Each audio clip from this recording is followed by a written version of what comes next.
দীর্ঘ লড়াই ও সংগ্রামের মধ্য দিয়ে বেগম খালেদা জিয়া বিএনপিকে একটি শক্তিশালী গণতান্ত্রিক দলে পরিণত করার মূল কারিগর ছিলেন বলে মন্তব্য করেছেন দলের মহাসচিব মির্জা ফখরুল ইসলাম আলমগীর। সকালে রাজধানীর নয়াপল্টনে বিএনপির কেন্দ্রীয় কার্যালয়ে দেশের প্রথম নারী প্রধানমন্ত্রী ও বিএনপির চেয়ারপারসন বেগম খালেদা জিয়ার ৮২তম জন্মদিন উপলক্ষে দোয়া ও মিলাদ মাহফিলে এই কথা বলেন তিনি। বিস্তারিত তৌফিকুল ইসলাম আশিকের রিপোর্টে।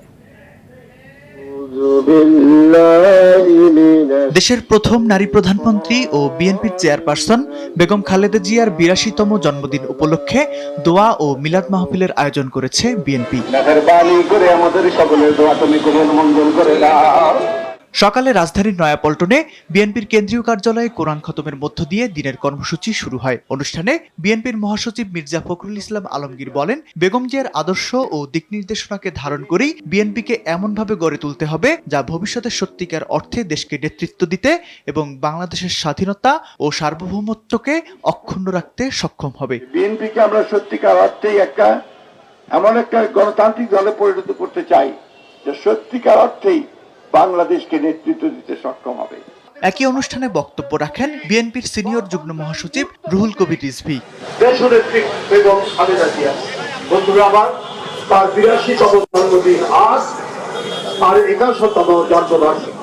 অনুষ্ঠানে বেগম জিয়ার স্মৃতি ও আত্মার মাগফিরাত কামনায় বিশেষ দোয়া ও মিলাদ মাহফিল অনুষ্ঠিত হয়। এ সময় বিএনপির কেন্দ্রীয় শীর্ষ নেতৃবৃন্দ সহ বিভিন্ন অঙ্গ ও সহযোগী সংগঠনের বিপুল সংখ্যক নেতাকর্মী উপস্থিত ছিলেন। এদিকে জিয়া উদ্যানে বেগম খালেদা জিয়ার মাজার জিয়ারত শেষে বেগম খালেদা জিয়ার রেখে যাওয়া অসমাপ্ত কাজ প্রধানমন্ত্রী তারেক রহমানের নির্দেশনায় বাস্তবায়ন করা হবে বলে জানান ঢাকা উত্তর সিটি কর্পোরেশনের প্রশাসক। তার যেই পরিকল্পনাগুলো ছিল সেই অসমাপ্ত পরিকল্পনাগুলো আমরা বর্তমান প্রধানমন্ত্রী তার জ্যেষ্ঠ পুত্র জনাব তারেক রহমানের নেতৃত্বে প্রতিটি ঘরে ঘরে আমরা পৌঁছে দেওয়ার চেষ্টা করব। অন্যদিকে বেগম জিয়ার জন্মদিন উপলক্ষে সকাল থেকেই সমাধির পাশে কোরআন তেলাওয়াত ও দোয়া মাহফিলের আয়োজন করে বাংলাদেশ জাতীয়তাবাদী ওলামা দল। এছাড়া বেলা বাড়ার সঙ্গে সঙ্গে বিভিন্ন পর্যায়ে নেতাকর্মীরা দোয়া ও মোনাজাতের মধ্য দিয়ে তাকে স্মরণ করেন। তৌফিকুল ইসলাম আশিক, RTV, ঢাকা।